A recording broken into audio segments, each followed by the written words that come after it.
வணக்கம் தொடர்களே, welcome to doctor process. நான் உங்க யஷ்வந்த். ஸோ இன்னைக்கு வந்து ஒரு தற்கொலையை போட்டு அடிக்கலாம் அப்படின்னு நினச்சிட்டு தான் இருந்தேன். பட் இல்லை, அது மேட்டர் இல்லை. நீயே ஒரு தற்கொலை, நீ என்ன இன்னொருத்தரை போட்டு அடிக்கிற அப்படின்னு சொல்கிற மாதிரி இன்ஸ்டாகிராம் போஸ்ட் ஒன்று நான் பார்த்தேன் என் ஃபீல்டில். அது இந்த போஸ்ட் தான். ஸோ இந்த பார்த்து பல்லுப்படாம அப்படின்ற டேர்ம் இருக்கிற இந்த போஸ்ட் இதை பார்த்துட்டு அந்த கேப்ஷன் ரீட் பண்ணோன்னே அது ரொம்ப ஹார்ட் ஹீட்டிங்காக தான் இருந்துச்சு.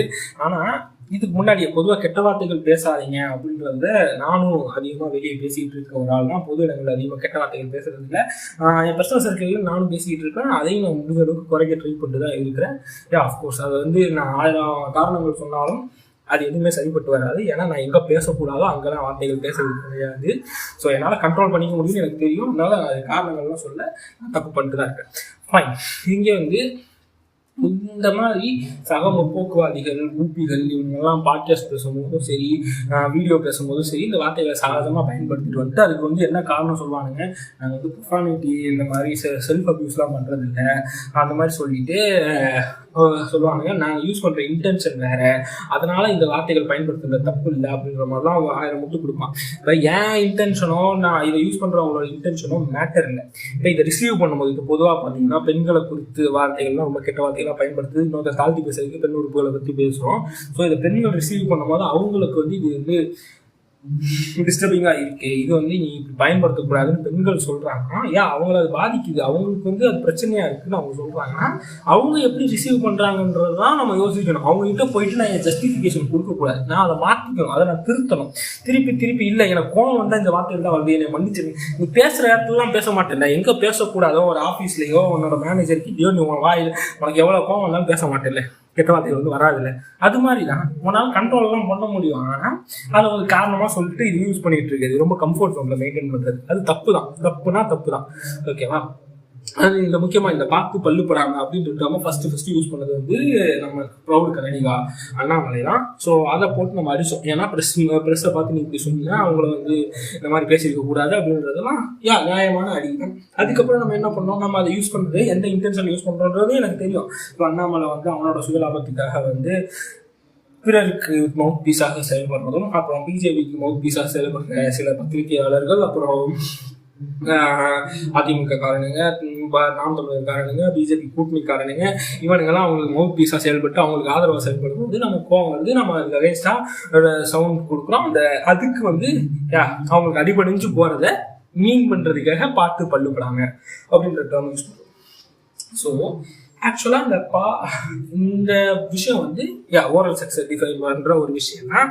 ஸோ ஓரல் செக்ஸுக்குரிய மேட்டரில் வந்து பார்த்தீங்கன்னா இது பெரும்பாலான ஹோமோசெக்சுவல் ரிலேஷன்ஷிப்பில் இருக்கிற கே பீப்புள் பண்ணுற விஷயமா இருக்கும். அண்டு அவங்க செக்ஷுவல் ரிலேஷன்ஷிப்லேயே இருக்க ஒரு டேர்ம் எடுத்துகிட்டு வந்து நம்ம மார்க் பண்ணுறது அவங்களுக்கு கண்டிப்பாக பாதிக்க தான் போகுது. ஆனால் அதை தாண்டி இதில் ஒரு முக்கியமான விஷயம் என்னென்னா, இது வந்து செக்ஷுவல் அப்யூஸுக்கு உள்ளானப்பட்டவங்களுக்கு இந்த மார்க்காக யூஸ் பண்ணும்போது அது இன்னும் பெரும் பாதிப்பை உண்டாக்குது அப்படின்றதான் இந்த கேப்ஷன் வந்து தெளிவுபடுத்தும். So people has to think about these thing. நம்ம பேசுறதுக்கு முன்னாடி அது யாரை போய் சேரும், அது யாரை பாதிக்கும், அது அவங்களுக்கு எந்த அளவுக்கு மன உளைச்சலை கொடுக்கும் அப்படின்றத நம்ம யோசிக்கணும். உதாரணத்துக்கு நான் ஒரு 2-3 வீடியோவுக்கு முன்னாடி சேரன் அகாடமி பற்றி பேசினப்ப அந்த வீடியோவில் நான் பேசியிருப்பேன். இப்போ அந்த கிளிப்பை நான் இன்னும் ரிமூவ் பண்ணலை. பட் அதில் என்ன சொல்லியிருக்கேன்னா, சர்வ்ஸ் எடுத்துகிட்டு போய் வாயில் வாழைப்பழத்தை திணிச்சப்பறம் திருப்பி வந்து மண்டி போடுறேன் அப்படின்ற மாதிரி ஒரு டேர்ம் யூஸ் பண்ணியிருக்கேன். அதுக்கு எடுத்துகிட்டு வந்து அந்த வீடியோலேயே ஒருத்தர் கால் அவுட் பண்ணியிருந்தாங்க, நீங்கள் அந்த இன்டென்ஷனில் யூஸ் பண்ணலன்னு தெரியும், பட் ஸ்டில் இது வந்து ஒரு கே ரிலேஷன்ஷிப்பில் இருக்கிற விஷயம் மார்க் பண்ணுற மாதிரி இருக்குது அப்படின்ட்டு கால் அவுட் பண்ணாங்க. நான் அதை அப்படியே அக்செப்டும் பண்ணிக்கிட்டேன். நான் அங்கே போய் என்னோட ஜஸ்டிஃபிகேஷன்லாம் கொடுக்க விரும்பல. அஃப்கோர்ஸ் நம்ம எந்த இன்டென்ஷனில் யூஸ் பண்ணுறோம்னு தெரியும் அவங்களுக்கும், பட் அதை அவங்களை அஃபெக்ட் பண்ணணும். அவங்க அதை வந்து கால் அவுட் பண்ணி தான் செய்வாங்க. அதை நம்ம ஏற்றுக்கிட்டு நம்ம அடுத்ததாக அதை பண்ணக்கூடாது. ஸோ இந்த டேர்மில் நான் வந்து வெறும் அதை ரிலேஷன்ஷிப்பை மார்க் பண்ணுற மாதிரி கூட நான் யோசிக்க மாட்டேன். ஏன் நான் இன்னும் டீப்பாக யோசிச்சா எனக்கு எப்படி தோணுன்னா, நான் அந்த இன்டர்நெட்டில் பேசலை, பட் இன்னும் டீப்பாக யோசிக்கும் போது எப்படி தோணுன்னா, இதில் வந்து நிறைய டிபேட் ஷோஸில் யாராச்சும் அன்கொஸ்டினபிள் பாயிண்ட்ஸ் எடுத்து வைக்கும் போதும், அன்டிஃபெண்டபிள் கொஷின்ஸ் கேட்கும் போதும், அதெல்லாம் வந்து நம்ம என்ன சொல்லுவோம், இன்னொரு சைடு இருக்கவனால பதில் சொல்ல முடியாமல் திணறும் போது பாரு எடுத்தான் வச்சாம் பாரு வாயில் வாழைப்பழத்தை அப்படின்ற மாதிரி சொல்லுவோம். அந்த வாயில் வாழைப்பழத்தை திணிச்சிட்டாங்க அப்படின்ற மாதிரி சொல்லுவோம். ஸோ இது வந்து ரொம்ப சென்சிட்டிவான ஒரு விஷயமாக தான் நான் பார்க்குறேன்.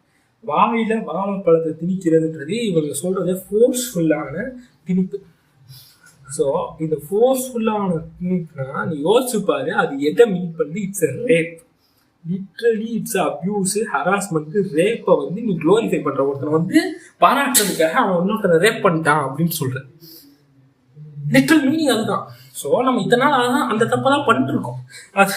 இதெல்லாம் வந்து ஓகே, இதை வந்து நம்ம என்ன இன்டென்ஷனில் பேசுகிறோன்றது மேட்டரில் நம்ம லிட்ரல் அர்த்தம் என்ன, அது யாரை பாதிக்கும், அதனால பாதிக்கப்பட்டவங்களுக்கோ இல்லை அதை வந்து அவங்க லைஃப் ஸ்டைலில் ஒரு பார்ட்டாக இருக்கிறவங்களுக்கோ அது வந்து எந்த அளவுக்கு அஃபெக்ட் பண்ணும் அப்படின்றது. இப்போ வந்து இதை தானே நம்ம வந்து இந்த சாதி எரி சொற்களை வச்சு திட்டும் போது நம்ம கேட்குறோம். இப்போ அந்த வார்த்தைகள் பயன்படுத்தினா இது வந்து இன்னொருத்தரை பாதிக்கும் அப்படின்ற மாதிரி நம்ம சாதி எரி சொற்கள் வந்து பயன்படுத்தக்கூடாது. அதை வந்து நம்ம கால் அவுட் பண்றோம்ல. அதே மாதிரிதான் ஒருத்தரோட பாலினம் சார்ந்த, ஒருத்தரோட உறவு முறை சார்ந்த வார்த்தைகளை வந்து பயன்படுத்துறதுல வந்து நமக்கு பிரச்சனை இருக்கு. இப்ப 2 நாளுக்கு முன்னாடி இன்செஸ்ட்ன்ற ட்ராமா வந்து கொன்றவை பேசுனதுக்கும் அவங்க எந்த இன்டென்ஷன்ல பேசுனாங்கன்றதுலாம் வேற. அது தப்பாக கன்வே ஆச்சு, அது தப்பா கன்வே ஆச்சுன்னா அது அவங்க பொறுப்பு. ஸோ அதை வந்து நம்ம கொஸ்டின் பண்றோம். இப்போ இந்த டேர்ம் வந்து தாயொலி ஒக்காலொலின்ற வார்த்தையை வந்து இங்கே எத்தனை பேர் சாதாரணமாக சோஷியல் மீடியா ஃபோனுக்கு பேசும்போது பேசிட்டு இருக்காங்க. அதுக்கு அர்த்தம் தானே, அதே அர்த்தம் தானே தமிழ்ல இருக்கு, அவ்வளவுதானே. அதை வந்து கெட்ட வார்த்தையை ஈஸியா பயன்படுத்திக்கிட்டு இருக்கோம். அது நியாயமாயிருமா? கிடையாதுல்ல. ஸோ இதை வந்து பீப்புள் நம்ம ஒரு வார்த்தைகளை பேசும்போது அது ஒரு ரேஷனலிசம் பேசுறேன், முற்போக்கு பேசுறேன் அப்படின்னு நம்ம எடுத்து வைக்கும் போது நம்ம எந்த இன்டென்ஷன்ல பேசுறோன்றது இல்லாம அது யாரெல்லாம் பாதிக்குது, அது அவங்கள பாதிக்க கூடாது அப்படின்ற ஒரு சின்ன தாட் கொஞ்சமாச்சு பேசுறதுக்கு முன்னாடி யோசிச்சு பேசணும். ஸோ இதுதான் மேட்ரு. இதெல்லாம் நான் பேசணும், கன்வே பண்ணணும்னு நினைச்சேன். ஒழுங்காக கன்வே பண்ணியிருப்பேன்னு நினைக்கிறேன். எதையாச்சும் நான் பேசாம விட்டுருக்கேன் இல்லை தப்பாக பேசியிருக்கேன் அப்படின்னு தோணுச்சுன்னா கமெண்ட்ல சொல்லுங்க. அண்ட் இந்த வீடியோ சேனலை சப்ஸ்கிரைப் பண்ணிட்டு வீடியோ ஷேர் பண்ணிட்டு லைக் பண்ணிடுங்க. நன்றி, வணக்கம்.